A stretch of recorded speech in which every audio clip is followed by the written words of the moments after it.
Ya está todo el gran equipo de Más Noticias a la Noche con el señor Hugo Machiavelli, Viviana, Brenda, Javier. Todos.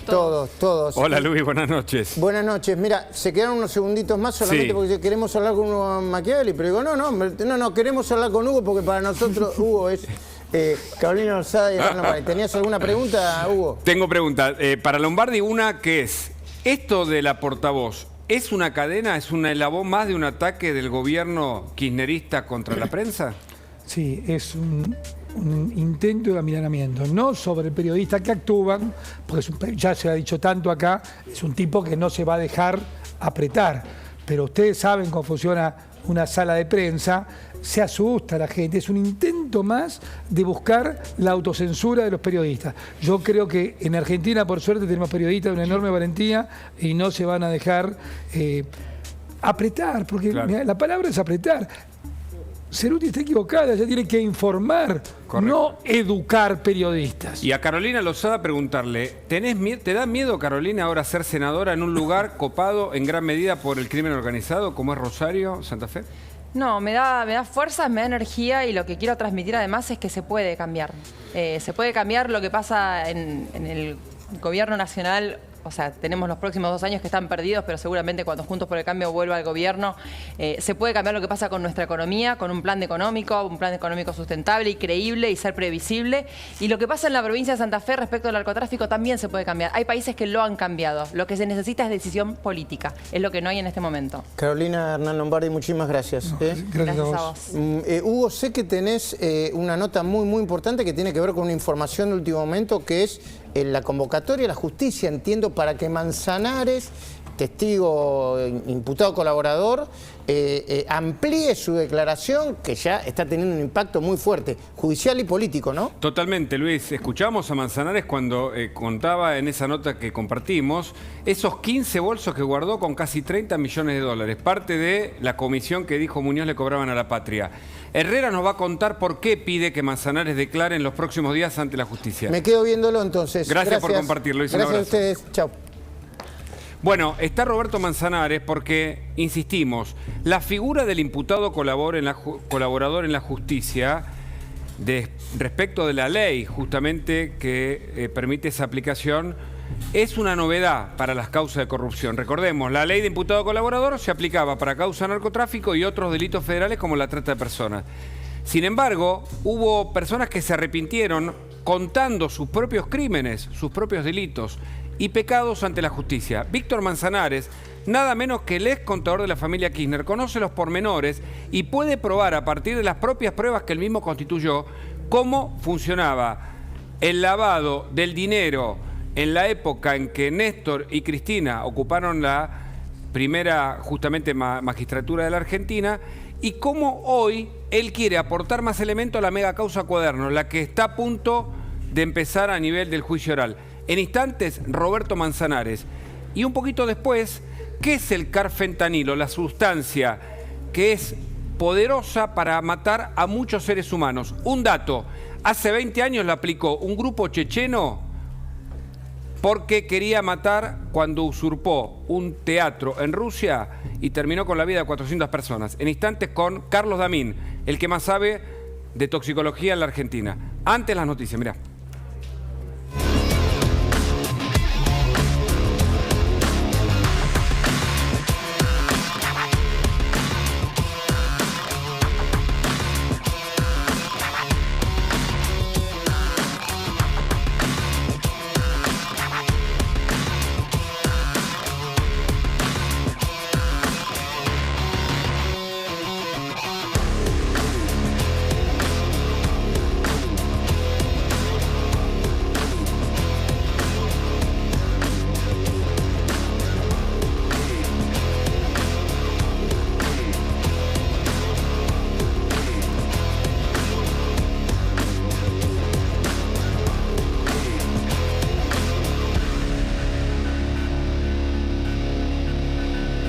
A esta altura nadie duda que Víctor Alejandro Polo Manzanares, ese es todo el nombre completo, el ex contador de los Kirchner, es el arrepentido tal vez más importante, no por el valor de las declaraciones solamente, sino por el aporte probatorio que ha hecho la justicia. Es un colaborador, Roberto Herrera, yo dije Roberto Manzanares, mezclé Roberto Herrera con Víctor Manzanares, es su abogado y le pide, juntos organizaron la idea de que Manzanares se vuelva a presentar ante la justicia con nuevos aportes como imputado colaborador. Roberto, buenas noches. Hola, ¿qué tal? Buenas noches, Hugo, ¿cómo estás? Bueno, aquí compartiendo con todo el equipo de Más Noticias, la pregunta es, ¿por qué la decisión de que Manzanares vuelva a declarar y qué puede aportar a la justicia en esta oportunidad? En realidad no fue una decisión de nosotros ni de Manzanares volver a declarar. La justicia lo solicitó después de las pruebas que se fueron recabando con el aporte que había hecho como imputado colaborador Manzanares en la misma causa, y a raíz del aporte que él había hecho y de la investigación que se llevó a cabo, es donde lo vuelven a citar a indagatoria por estos nuevos hechos que él mismo había mencionado. Lo nuevo de esto, lo novedoso de esto es que nosotros no podemos permitir que él declare como un imputado normal, digamos, como un imputado común, en esta causa, teniendo en cuenta de que él mismo, en esta misma causa, ya está como arrepentido. Entonces no podría ser juzgado en un eventual debate, digamos, primero con el beneficio de haber colaborado con la justicia, con la reducción de pena que va a tener, y después como un imputado normal, con otros mismos hechos que él había mencionado. ¿Y entonces, ustedes esperaban esta decisión de la justicia o los sorprendió? No, nos sorprendió. Esto fue una notificación que la tuvimos el 22 de diciembre. Pero bueno, igual nosotros lo que solicitamos es que sea la declaración de Manzanares ante el fiscal Stornelli, que es el fiscal de la causa, y que sus dichos y su declaración, y si es que Manzanares el día lunes declara algo más, sea ante el fiscal para que sea dentro del mismo acuerdo del artículo 41 ter, digamos, con la ley del arrepentido. Es fundamental entender, sobre todo para la gente, que hoy Manzanares colabora con la justicia. Más allá de que salió del programa de Testigos Protegidos, ese es un capítulo que es muy largo para explicar ahora, sigue siendo un colaborador, un imputado colaborador, un arrepentido en el marco de la ley, con una penalidad que además lo obliga a declarar. ¿Ustedes entienden que en ese sentido no debería ser indagado en los términos de un imputado más, sino de alguien que puede prestar nuevas pruebas para el esclarecimiento nada menos que de la megacausa Cuadernos? Claro. Además recordemos que también declaró en el marco de Otesuri y los Sauces, ¿no? Alguien que aporta. Claro. Sí, hay que diferenciar Otesuri y los Sauces en estas dos causas. Manzanares declaró como un imputado, digamos, normal, no está arrepentido en esas dos causas. Sí está arrepentido en la causa Cuadernos. Sí. Pero en esta causa él no puede ser un imputado más, porque estos mismos hechos que la justicia entiende que son hechos nuevos, son hechos que aportó Manzanares en su declaración como imputado colaborador. Correcto, correcto. Es un residual de una causa que instruye el fiscal Stornelli junto al juez Julián Ercolini. ¿Cuándo puede declarar Manzanares finalmente? Fue citado para el día lunes a las 12 del mediodía. Estaremos expectantes de esa declaración. Muchas gracias, Roberto. Muy amable. Que tengamos. Hasta luego. De aquí a una información urgente.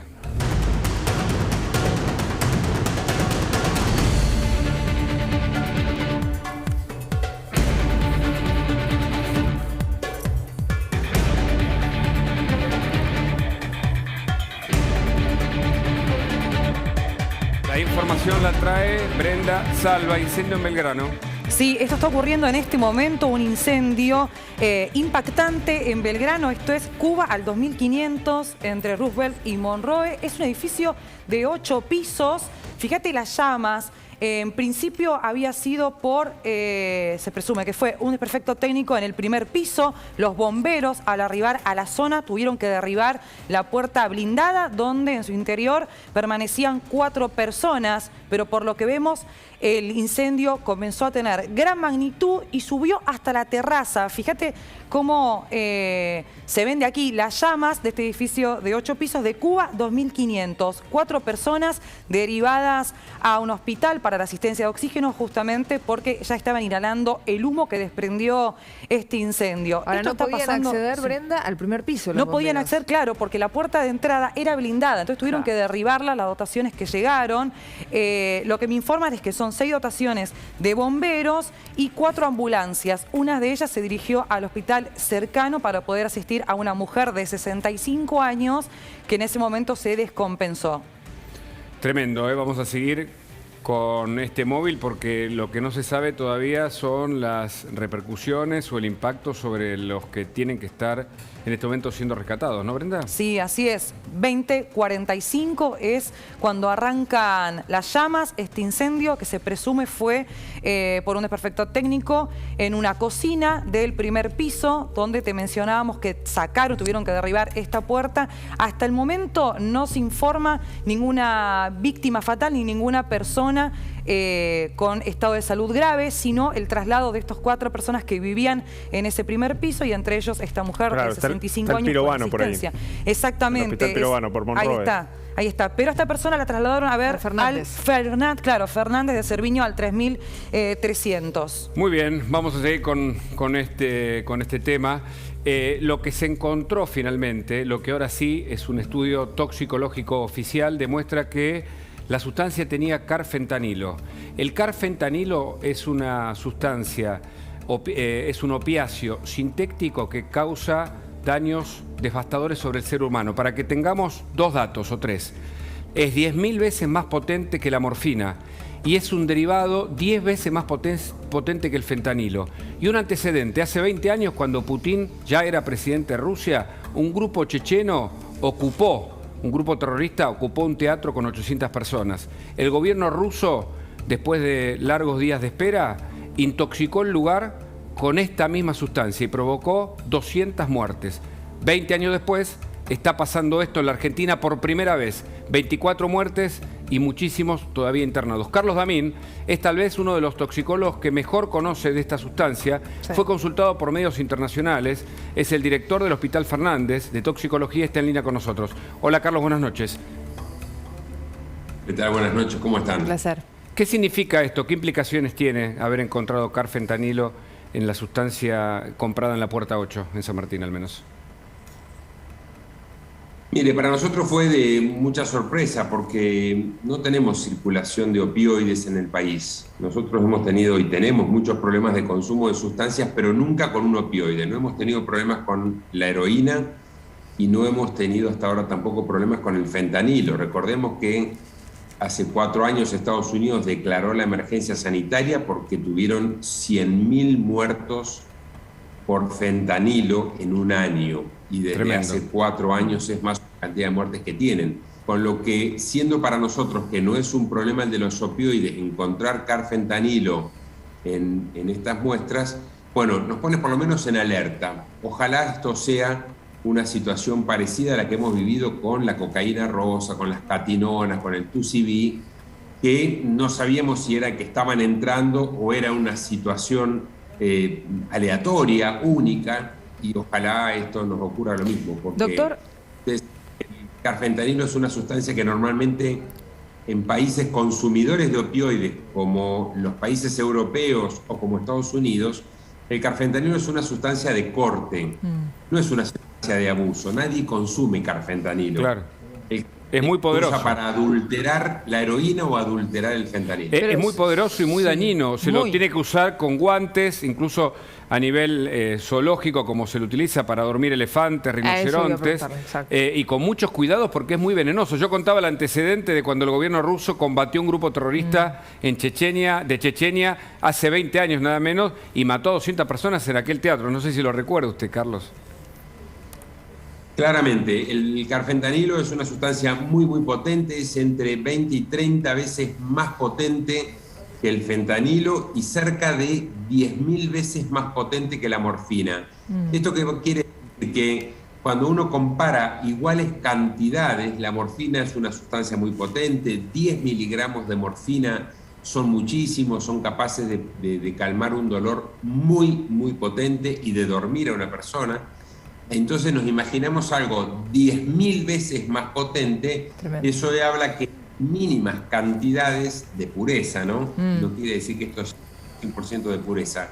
Y además hay muchas sales diferentes. Aparentemente lo que se encontró fue clorhidrato de carfentanilo. Hay sulfato, hay metilcarfentanilo, es decir, hay muchas variedades químicas. Hay que ver cuál es esta y cuál era, qué pureza o qué potencia tenía exactamente eso. O sea, por último, doctor, y agradeciéndole su tiempo, digo, o sea, es mucho más potente que el fentanilo y por ende yo le preguntaba la semana pasada a un toxicólogo también cuál es el efecto que genera en el cuerpo incluso para aquellos pacientes que ya recibieron el alta.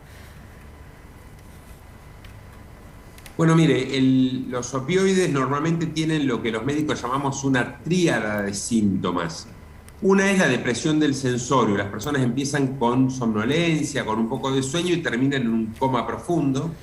La segunda es que empiezan con una dificultad para respirar y terminan con una depresión respiratoria que requiere de un respirador artificial. Claro. Y la tercera, muy para los médicos, que es que la pupila, el orificio del ojo se contrae, eso se llama miosis, y eso es una característica de los opioides. Bueno, cuando los pacientes presentan esto, uno sabe que está frente a lo que los médicos llamamos un síndrome opioide. No importa de cuál de todos los opioides sea el causante de esta situación, casi todos revierten con la naloxona, que es un antídoto, claro, que es lo que se utilizó con estos pacientes para revertir el cuadro, ¿no? Carlos, muchas gracias por el contacto a esta hora. Un gusto y gracias a ustedes. Muy amable. Hasta luego. Bueno, allanaron la casa de Elegante, este fenómeno de la música trap, entiendo, que está conflictuado. Incluso su mamá reconoce que algunos, digamos, que fuma marihuana, él lo dijo aquí también, por supuesto en una entrevista que recordamos le hizo Eduardo Feynman, pero la allanaron y encontraron una réplica del arma. Él dice que uno de los vecinos lo quiso robar. ¿Cuál es la historia, Brenda, finalmente? Nuevamente, como lo dijiste vos, el escándalo, ¿no? Porque otra vez lo hizo. Elian Valenzuela, acordate que el 22 de diciembre fue denunciado por el youtuber Yago Cabrera. Luego, el 29 de diciembre, se suma el representante Cristian Manzanelli y hace una semana tuvo una discusión con vecinos de su barrio donde vive, un barrio cerrado, un country. ¿Por qué? Porque vio a uno de los vecinos subirse al techo de su casa. Entonces, presume que lo fueron a robar.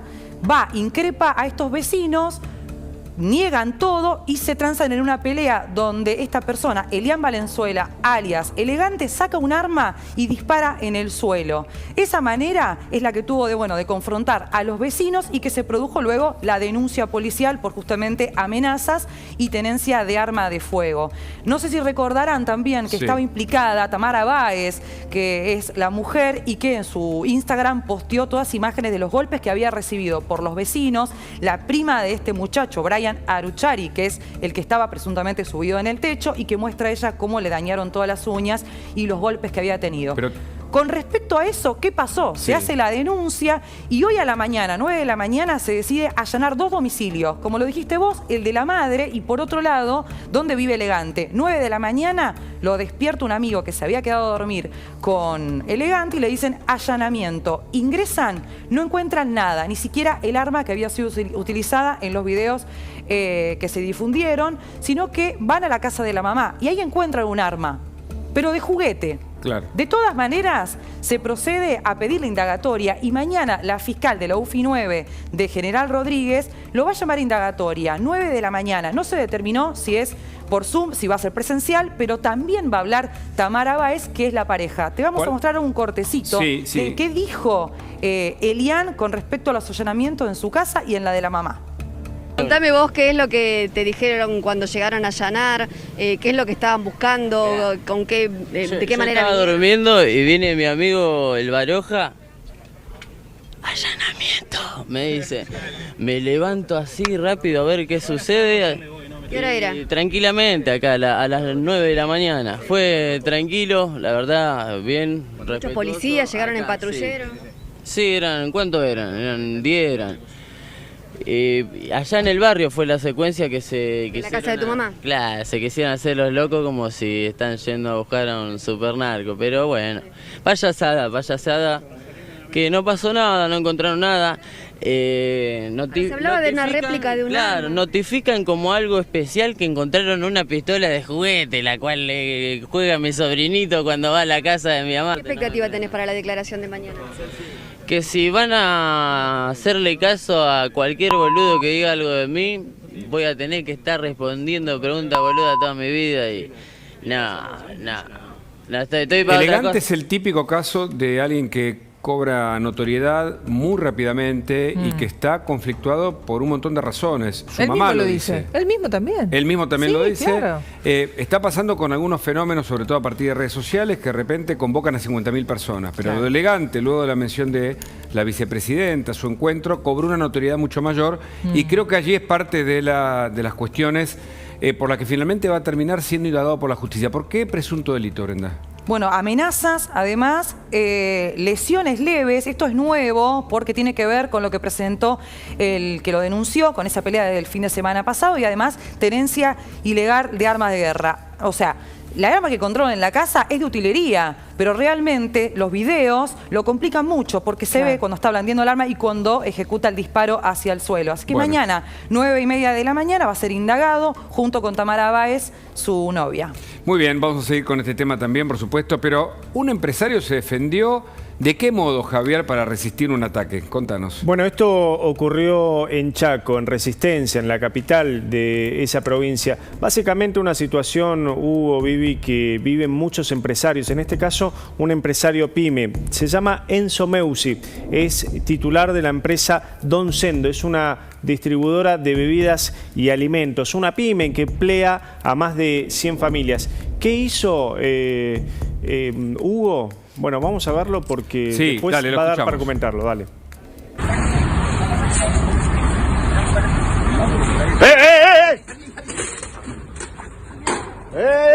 ¡Oso loco que tenés! No. ¿No? Pasalo por arriba. Pasalo por arriba. Te cago, no te metas. Pasalo.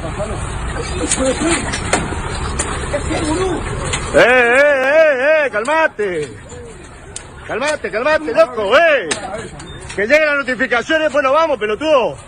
Hacé la cosa bien, viejo.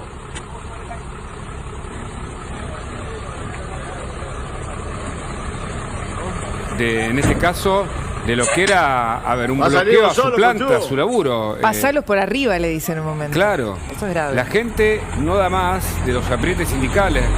Hay que señalar que la justicia está avanzando a partir de algunos empresarios, transportistas, dadores de carga, que se cansan del accionar y del abuso de los sindicalistas, pero en este caso el hombre, silla en mano, los corrió de ese modo, Javier. Y además lo que dice el propietario de la empresa, que reaccionó de este modo, después bueno, se mostró un poco arrepentido porque no es la manera, pero lo que él cuenta es que desde hace muchos días viene sufriendo el bloqueo de su empresa, no puede trabajar, no puede pagarle los sueldos a las 100 familias que trabajan en esta pyme y que intentó hablar con los sindicalistas para que de buen modo se retiren y dejen de bloquear la empresa, no logró ningún resultado y de esta manera reaccionó. Los terminó corriendo directamente a los sisazos. Por eso te decía al inicio, Hugo, es una situación más de la que estamos acostumbrados o mal acostumbrados a ver en la Argentina últimamente con los bloqueos y aprietes sindicales.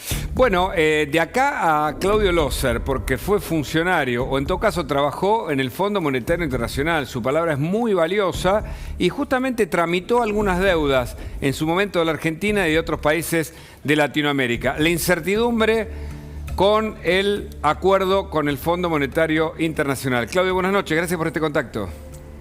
Muy buenas noches, gracias a ustedes por estar en el programa. Bueno, ¿hay acuerdo, habemos acuerdo o finalmente fue un anuncio y detrás de eso hay incertidumbre? Yo creo que habemos acuerdo, todavía no apareció el humo blanco. La fumata. Pero creo que va a haber. No queda más remedio. O sea, en este momento realmente están todos desesperados en la Argentina por ganar espacios relativos. La oposición, con muy buen criterio, dice no queremos que haya aumento de impuestos. Por supuesto, se puede leer de muchas maneras. La Argentina tiene un nivel de presión impositiva de las más altas del mundo, a pesar de que hay gente que no paga, y eso es comprensible. Por el otro lado, el kirchnerismo quiere vivir en el mundo contento de que no hay que ajustarse cuando hay que ajustarse. Claro. Todo eso pasa encima empezaron a hablar mal del fondo y de los Estados Unidos. Bueno, eso iba, Claudio. Bien. Claro, digo, el gobierno un poco, digo, el juego de la oca, ¿no? Avanzando 5 casilleros, retrocediendo 25, el Fondo Monetario Internacional, yo imagino pensando, bueno, ¿qué más quieren? Les dimos un traje a medida para tratar de que salgan de esta situación, después se pelean entre ellos, porque inmediatamente después de eso, la renuncia de Máximo Kirchner, ¿no? Y ahora Alberto Fernández tratando de, bueno, quedar bien un poco con todos. O mal con Estados Unidos. O mal, sobre todo con Estados Unidos, claro. El tema es que uno es, acá no habla Claudio Loser, el ex funcionario del fondo, sino Claudio Loser. Uno es dueño de sus silencios y esclavo de sus palabras. Después te vamos a preguntar, Claudio, tu visión sobre esto que pasó, que fue un desacierto, una nueva, me parece, equivocación de parte del gobierno con la prensa, en este caso por parte de la portavoz, y por supuesto era un secreto a voces lo que opinaba Estados Unidos sobre la actuación argentina en China y sobre todo en Rusia. Pero hay un gráfico que tiene Javier Lanari con algunas declaraciones que nos gustaría que escuchases, si sos tan amable. Javier. Por favor. Sí, básicamente tiene que ver con los 30 oficialistas, los 30 diputados legisladores del bloque del Frente de Todos que van a rechazar el acuerdo con el FMI. De distintas maneras lo van a rechazar. ¿Cómo? Primero, absteniéndose y después directamente ausentándose. Pero si te parece, rechazamos quiénes son. Bueno, hay 18 diputados de la Cámpora que responden directamente a Máximo Kirchner, 3 de Patria Grande, 2 del Partido Comunista que responden a Carlos Heller y al menos 7 kirchneristas propios, que entre ellos, por ejemplo, está Leopoldo Moró, que ya ratificó que no va a apoyar este acuerdo. Bueno, entre todos estos suman 30 diputados dentro del bloque del Frente de Todos que no van a apoyar. Sergio Massa dijo que no tiene dudas de que el acuerdo va a ser aprobado en el Congreso. Y entonces, Loser, ¿cómo puede seguir este tema? Bueno, de pronto el kirchnerismo y el Partido Comunista y todo eso, bueno, está bien. Pero la Cámpora y el kirchnerismo se convierten en la oposición verdadera. Eso es lo que pasa. O sea, yo no soy politólogo, ni mucho menos, pero creo que me parece que va a haber un acuerdo en la Cámara y eso le va a dar, le va a dar el empujón final al presidente para ir a la negociación, o sea, para tener el acuerdo.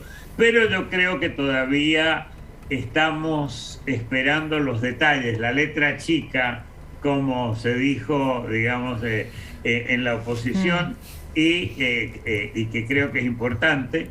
De todas maneras, yo sigo apostando, siempre trato de protegerme, pero sigo apostando de que de que se va a hacer el programa y de que eso es mucho mejor. Por supuesto, están todos estos conflictos que ustedes están presentando tan claramente, como esta situación en el Chaco, que refleja, digamos, estas situaciones el hartazgo, en la Argentina. ¿No? El hartazgo generalizado. Sí, o sea, y por supuesto yo me acuerdo de cuando era niño y pasaban estas cosas en los años 50 también. Claro. O sea, no es que no es nuevo, no han descubierto. Pero en Argentina todo es un loop. No han descubierto el agujero del mate. Perdón que hable en términos técnicos. Está muy bien, Claudio, le agradecemos el contacto. Un abrazo. Muchísimas gracias a ustedes por la paciencia en escucharme. Otro de los temas es judicial. En realidad requisaron el lugar donde está detenida Nair Galarza. Ustedes recuerdan, la chica acusada de asesinato de su novio. Ella está presa en Entre Ríos.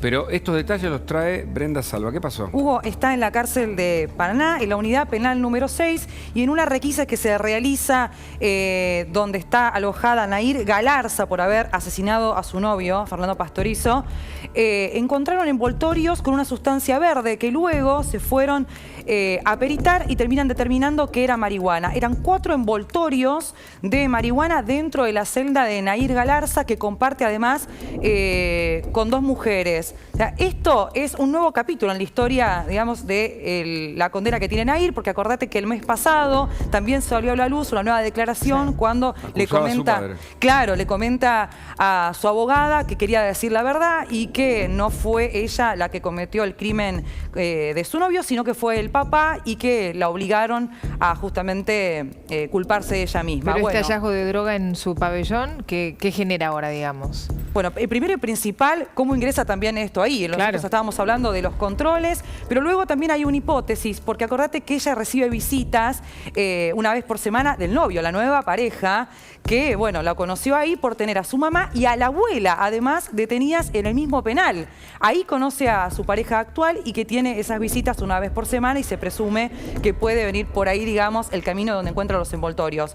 No obstante, también están investigando a las dos reclusas que mantienen relación, por lo menos de amistad, porque acordate que también las trasladaron en estos casi 4 años que lleva detenida a otra celda porque había tenido problemas con otras de las detenidas. Bueno, ahora se investiga si viene de ese lado o bien si tiene algo que ver las dos personas que la acompañan en el mismo pabellón a Nahir. Muy bien, otro de los temas inquietantes de esta Argentina que tiene, por supuesto, mucha información y algunos actos de locura. El día de Gabriela Cerruti. Sí, el día de furia, yo lo titularía, Hugo. ¿Por qué? Porque reaccionó muy mal la portavoz ante una pregunta de nuestra colega, nuestra compañera Cecilia Devana, esta mañana en Casa Rosada, porque, claro, le plantea un título de una nota de tapa de La Nación en el cual hacen hincapié en el malestar y en la preocupación que hay por parte del Departamento de Estado de Estados Unidos con el presidente Alberto Fernández por lo que fue la gira. Pero si te parece, vemos ese momento de furia de la portavoz. Se conoció en las últimas horas respecto de la posición del Departamento de Estado de funcionarios estadounidenses que dejaron conocer el desagrado y la incomodidad por los dichos del presidente. Esa es una de las preguntas, si va a haber algún tipo... ¿Qué funcionario dijo eso? Es en off, pero es una información. Es en off, pero es una información de un alto funcionario del Departamento de Estado. Claro. Es parte del ejercicio periodístico. No, parte del ejercicio periodístico es que los off dan información y que hay que chequearlo con otras dos fuerzas independientes para saber si esto es verdad o no. Está confirmado, por eso está publicado. Que una fuente periodística dé una opinión y que sea tomada como la opinión del Departamento de Estado es toda una novedad en el ejercicio del periodismo. Está confirmado, por eso está publicado, portavoz. Por eso le estoy haciendo la pregunta. Confirmado con dos fuentes independientes, me imagino. Está confirmada la información.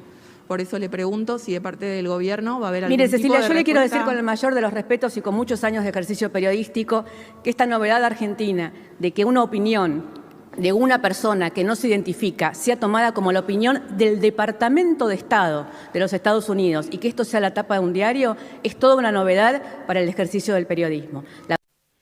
Bueno, hay que decir varias cosas. Primero que Cerruti, es cierto, tiene años de ejercicio profesional, pero en el 98, aunque hay que remontarse hacia atrás, tuvo que ir a un careo convocado por el juez Bonadío por haber sido acusada de violar un off the record contra el represor Astiz. Este es un dato que ella lleva en sus antecedentes. Hay que googlearlo y uno podrá encontrar los detalles. Después, hay que recordarle que ahora no ejerce la función de periodista, ejerce la función de funcionaria. Y como funcionaria debe contar los actos de gobierno.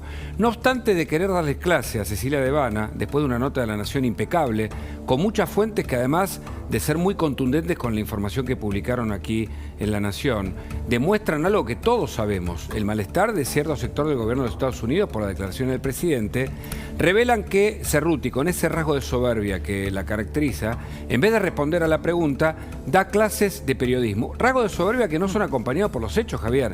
Y además no hay que ser un experto en geopolítica ni en relaciones internacionales para dar cuenta de que efectivamente cayó muy mal lo que fue toda la gira de Alberto Fernández por Rusia, donde le dijo a Vladimir Putin que tenía que cortar la dependencia con Estados Unidos, y por China, ¿no? Donde, bueno, de alguna manera idolatró a Mao. Bueno, claro, pero peor, perdóname, peor fue que el presidente retuiteara, creo que ahora lo borró, retuiteara y avalara, legitimara la actitud de Cerruti, que insisto, además de dar clase de periodismo cuando ya no es periodista y de tener ese antecedente negativo en su trayectoria que ella destaca, hoy es funcionaria y tiene que responder una pregunta que nunca respondió. Pero el presidente legitimó esta actitud que ya repudió, por ejemplo, ADEPA, porque entienden que detrás de la expresión de Cerruti hay un ataque a la libertad de prensa. A ver, el tuit.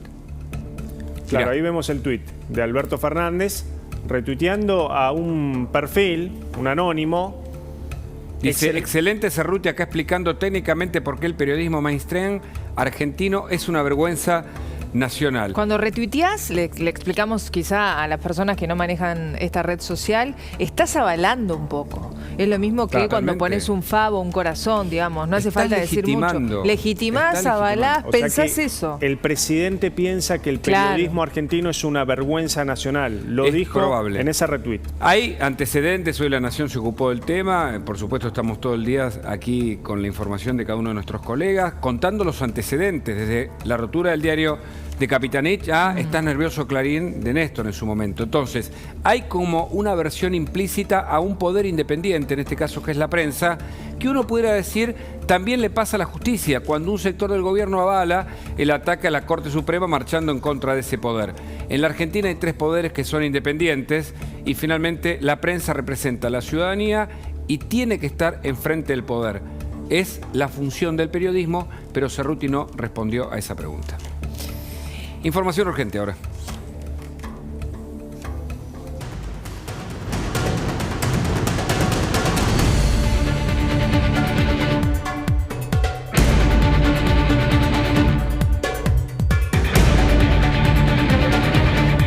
El incendio que está controlado en Belgrano. Brenda Salva. Sí, así es, que se desató 20:45 de esta noche en Cuba, 2500. Informan que está controlado. Fueron 8 personas asistidas que estaban en el momento donde se incendia la planta baja y primer piso de este edificio de la calle Cuba 2500. 3 fueron trasladados al hospital, una persona de 65 años femenino, un masculino de 27 y además uno de los bomberos que estuvo allí atacando las llamas. Pero la buena noticia, Hugo, Vivi, es que está controlado y varios, aparte de las personas que fueron evacuadas, pudieron ingresar ya a sus unidades. Muy bien, vamos a seguir este tema de cerca. Viviana, estamos conectados con Jorge Giacobbe mucho para preguntarle sobre la política. Si querés, empezamos por el tema de Cerruti, ¿no? Dale. ¿Cómo estás, Jorge? Buenas noches, bienvenido. Gracias por el contacto. ¿Qué tal? Buenas noches, ¿cómo están ustedes? Un placer. Tu opinión sobre lo que acabamos de poner al aire, no sé si tuviste oportunidad de verlo. Yo creo que el kirchnerismo siempre se muestra muy irritado con lo que sucede con la prensa, porque tienen un estilo que tiende a trabajar siempre sobre lo simbólico y nunca sobre lo real, porque no tienen soluciones, por lo menos a los ojos del 70% de los argentinos, no tienen soluciones para los problemas reales, de modo tal que siempre los combates se dan entre lo que se dice, lo que no se dice, lo que se conceptualiza o lo que no se conceptualiza. Después, si hay un ataque real a la prensa o no, me parece que lo puede decir cada uno que se siente o no atacado. A mí me gusta mucho que la prensa siempre esté en debate, porque eso la mantiene viva. Qué bueno. Hablemos claro, que todos hablemos sobre qué es un ataque y qué no es un ataque, me parece que nos mantiene de alguna manera dentro de las fronteras de Hay como una red ahí también, ¿no? También. De no dejar pasar lo que quizá nos hace ruido. Simplemente eso, detenernos y recapacitar si eso que se dijo o pasó está bien o mal.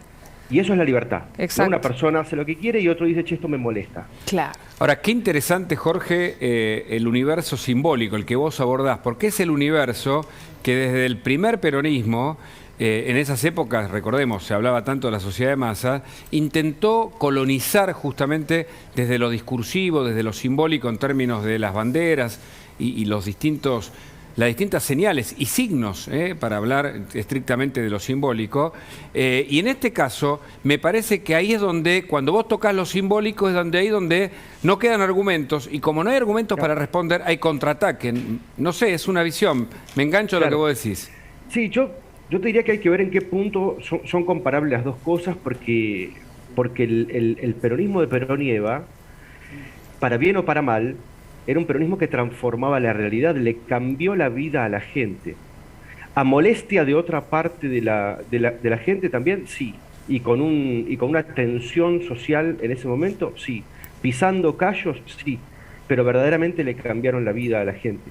Lo que vemos hoy en la Argentina es un equipo de gobierno que únicamente se puede dedicar a hablar y a combatir en términos dialécticos, pero que no está pudiendo llevarle soluciones reales a la opinión pública, y de eso se da cuenta hasta, te diría, su propio público, que con los dientes apretados incluso van y los votan para no votar otra cosa que creen peor, pero las soluciones siguen sin estar. Dentro de ese campo del chamullo, de lo simbólico, de lo que solamente se dice, también tenemos un esquizoperonismo, ¿no? Porque hay como dos hemisferios que no saben si pelearse con el mundo o si amigarse con el mundo, que te dicen un rato una cosa y después te dicen exactamente lo contrario. De modo tal que cuanto más lo pensás, más se pone complejo, porque en lo real no hay nada y dentro de lo simbólico tenés por lo menos dos hemisferios que están peleados entre sí. Ahora, Jorge, no sé, creo que Javier también tiene una pregunta después, pero digo, vos que manejás las encuestas mejor que nadie, ¿cuál es la opinión de la gente después de la gira que hizo Alberto Fernández por Rusia, China, Barbados?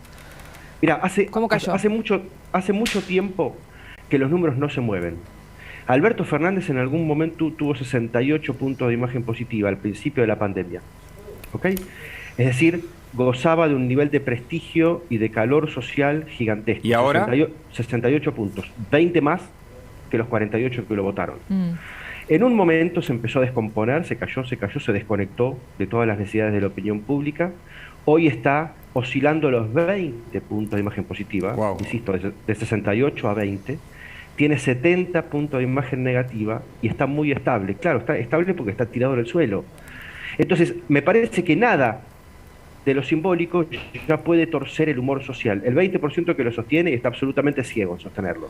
Y el contraataque, en todo caso, contra la prensa, ¿no? Ya que se habla de ataque o de reacción contra la prensa, tal vez obedezca a agitar algún tipo de bandera que celebrará algún sector, ¿se me ocurre o no? Claro, porque lo celebra el sector que todavía lo sostiene, que es el 20% que lo quiere. Después hay un sector, para llegar a los 33 que sacaron nacionales, que los votan, pero sin quererlo demasiado, porque saben que la están patinando. Y después hay 70%, Hugo, que está absolutamente enojada con este gobierno. Una parte en algún momento se ilusionó, y otra parte nunca se ilusionó.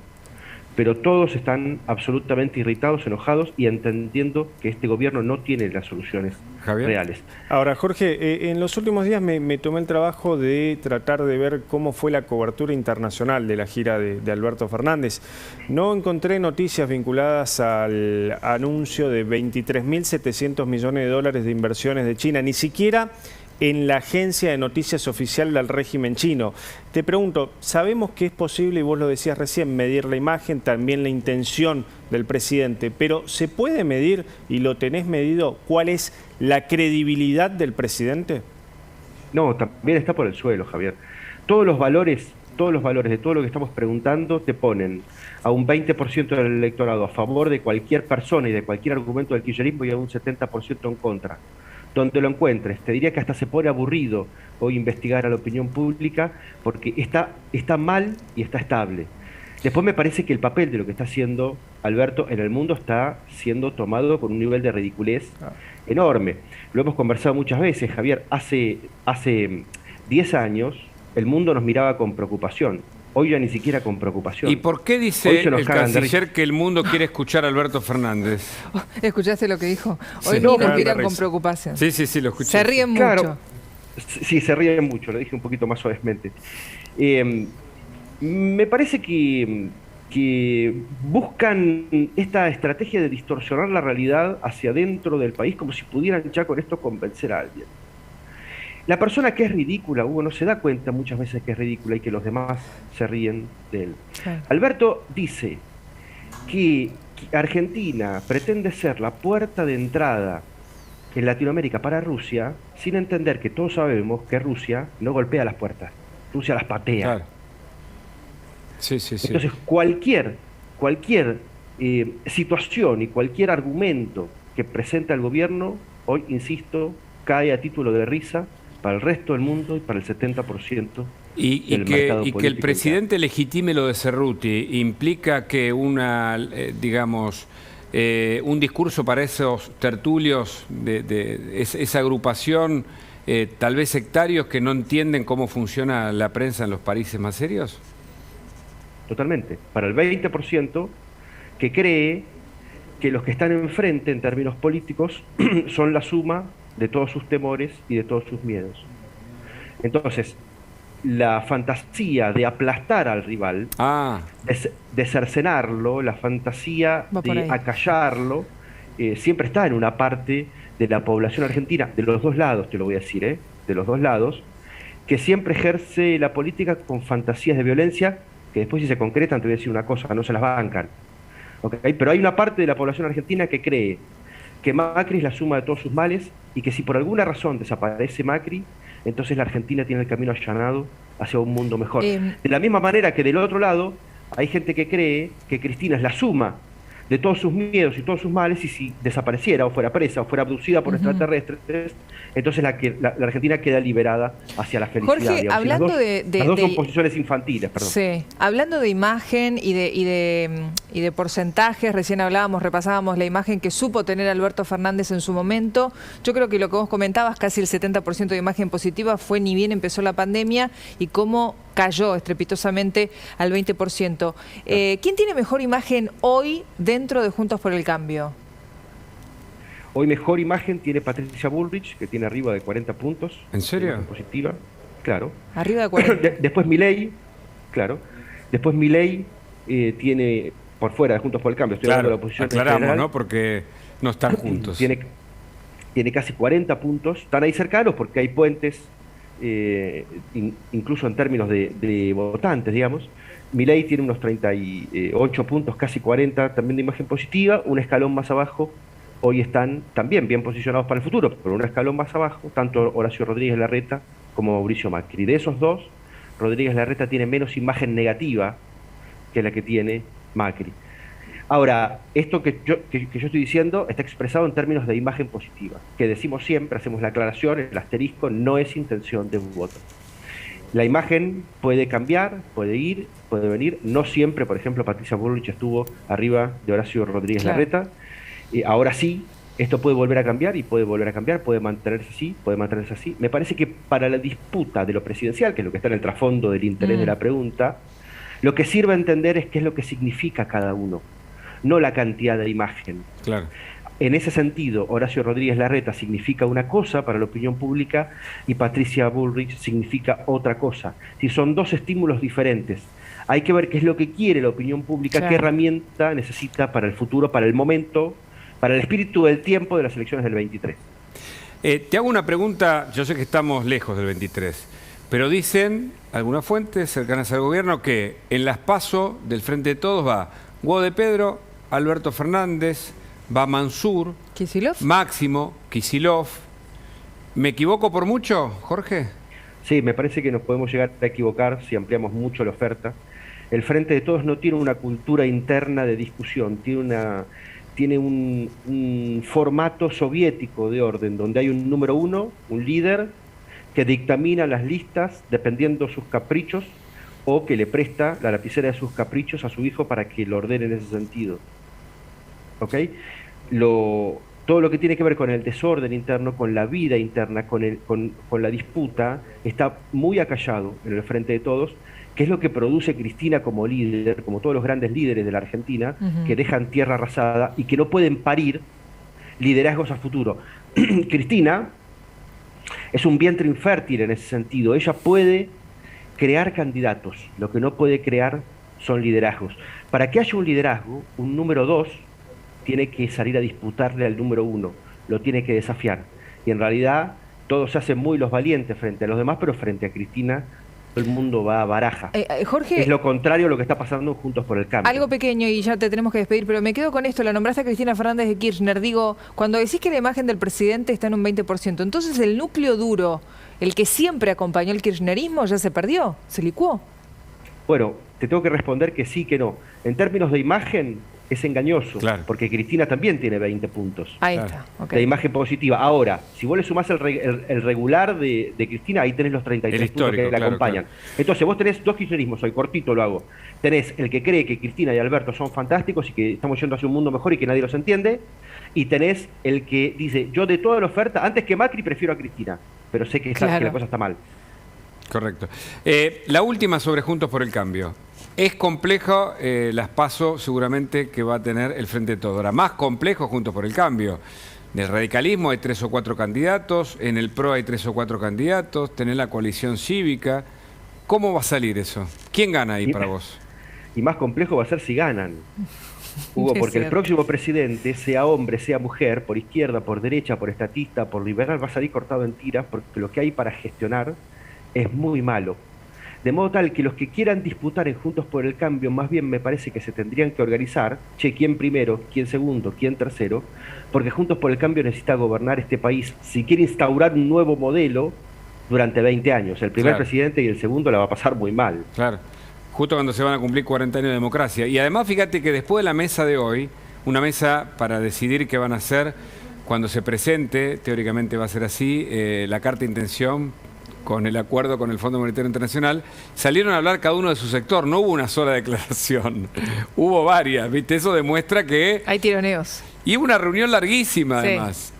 Y ahí cada argentino tiene que decidir qué le gusta y qué le atemoriza de un equipo político. ¿Te gusta más el orden soviético interno donde hay un líder que dice se callan todos la boca y se hace lo que yo digo, como es hoy el frente de todos?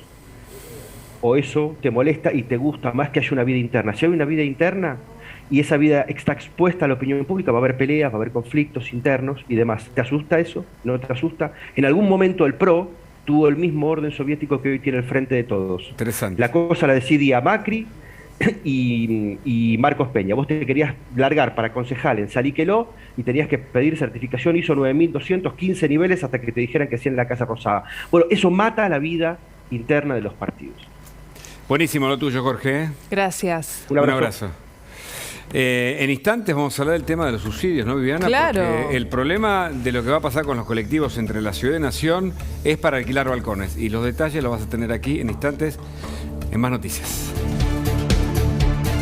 Seguimos en Más Noticias, ronda final, títulos de hoy, lo que necesitas saber y lo que seguramente te cuentan los diarios mañana. Javier. Bueno, uno de hoy, no se abrió, Hugo, ninguna cuenta bimonetaria. ¿Te acordás las cuentas bimonetarias para traer dólares de los extranjeros que venían a la Argentina? Bueno, no se abrió ninguna sola. Título de mañana, va a haber una foto política importante. Juan Mansur, jefe de gabinete, intenta levantar el perfil político. ¿Con quién va a estar? Con Guado de Pedro. Hoy hizo lo propio con Alberto Fernández. ¿Por qué? Porque algunos quieren poner alguna mujer en la jefatura de gabinete. Muy bien. Brenda Salvo, lo tuyo. Sí, mañana finalmente a 9:30, después de 2 allanamientos sin encontrar el arma de fuego, indagan a Elian Valenzuela, alias Elegante, y además a Tamara Báez, justamente por una denuncia que se hizo la semana pasada por lesiones, uso de arma de fuego y además amenazas. Mañana va a estar frente a la fiscal Alejandra Rodríguez de la UFI número 9 para declarar por estas denuncias que recibió hace una semana. Lo tuyo, querida Viviana.